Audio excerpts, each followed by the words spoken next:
Mera, coach en développement de business esthétique. J'ai décidé de vous présenter des personnes qui m'ont inspiré et qui peuvent à votre tour vous aider dans le développement de votre business.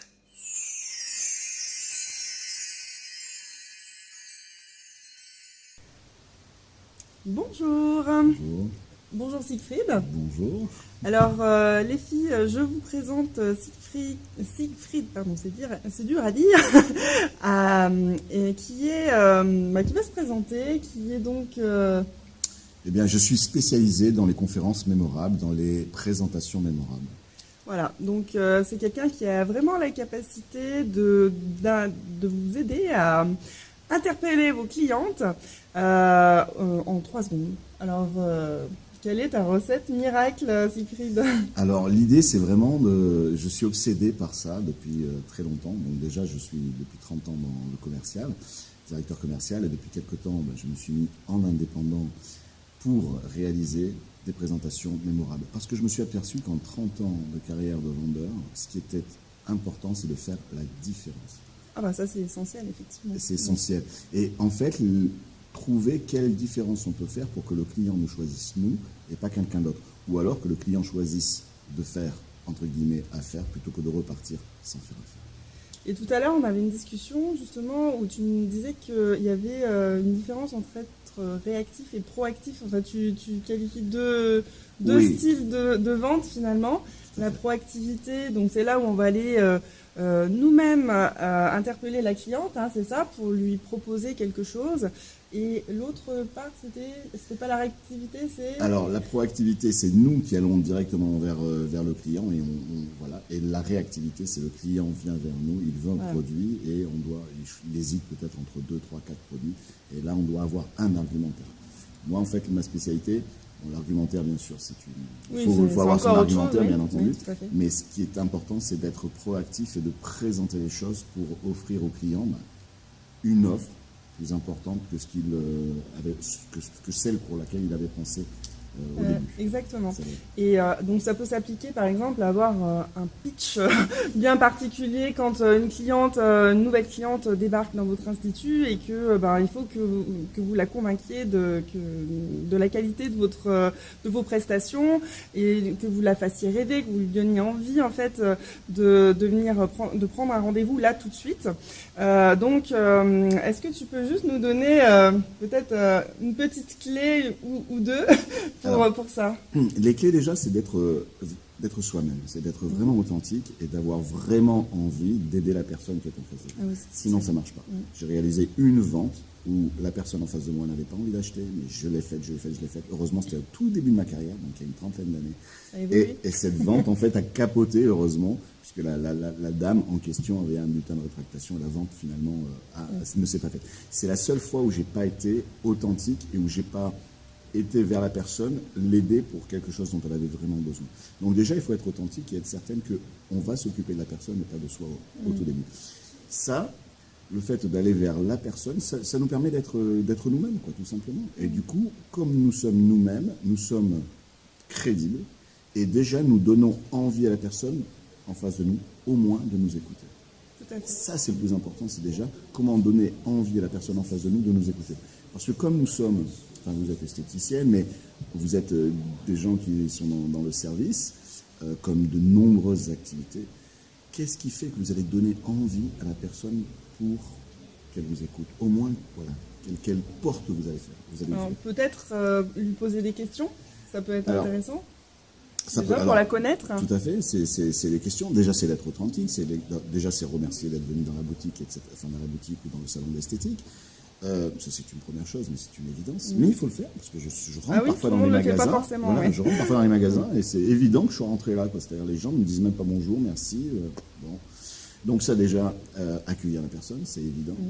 Montrer que nous sommes disponibles sans forcément agresser en disant je suis disponible si vous avez besoin. Non, mais simplement montrer que nous sommes disponibles. Voilà, le geste d'ouverture, par exemple. Je suis là, tout simplement, sans même le dire.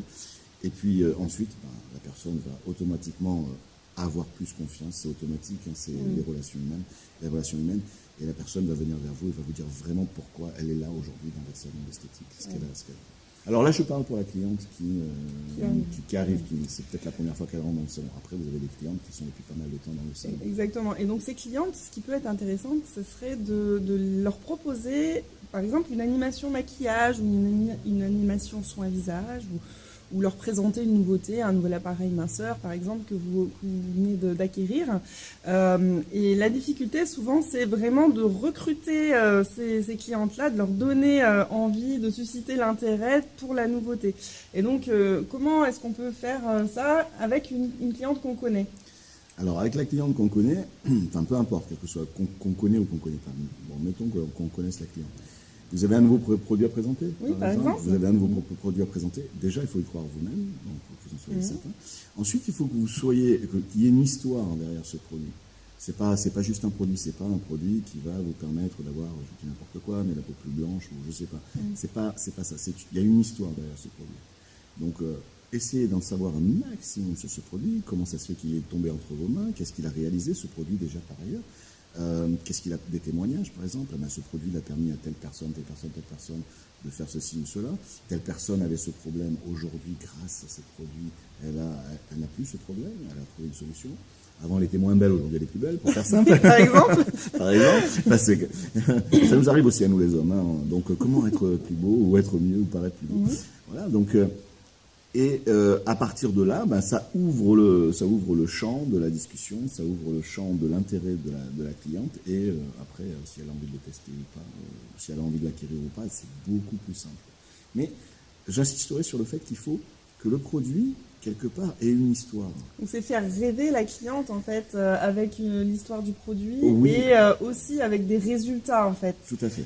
Le bénéfice que ce produit peut apporter finalement à la cliente. Voilà. Donc la connecter à ça. L'histoire, tout le monde adore le « il était une fois ». Lorsque vous êtes par exemple entre amis et que vous essayez de convaincre un ami d'acheter la prochaine voiture, souvent l'ami va vous dire écoute, c'est incroyable, je suis rentré dans ce garage j'ai vu ce vendeur et ce vendeur m'a parlé de cette voiture. En fait, cette voiture, elle a été conçue par un ingénieur qui a eu la brillante idée de faire en sorte que cette voiture, au lieu d'avoir les portes qui s'ouvrent comme ça, elle a les portes qui s'ouvrent comme ça. Pourquoi est-ce qu'il a voulu que les portes s'ouvrent comme ça ? Parce qu'il a eu un rêve à un moment donné, et dans son rêve, il a vu plutôt un papillon que, je sais pas, quelque chose. Et hop, il y a une histoire qui se crée, et votre copain en face de vous se dit, mais c'est génial, c'est génial, c'est génial. Et ensuite, il a créé, c'est une histoire vraie, quoi. Il faut que l'histoire soit vraie, que ce soit authentique. Et à partir de là, hop, il y a une ouverture qui se crée pour que finalement le copain vous dise même, mais où est-ce que je peux l'acheter cette voiture ? Où est-ce que tu l'as eu ? Combien elle vaut ? Ça ne veut pas dire qu'il va l'acheter. Mais au moins, il y a l'intérêt qui s'est produit. Et derrière l'intérêt, il y a l'envie.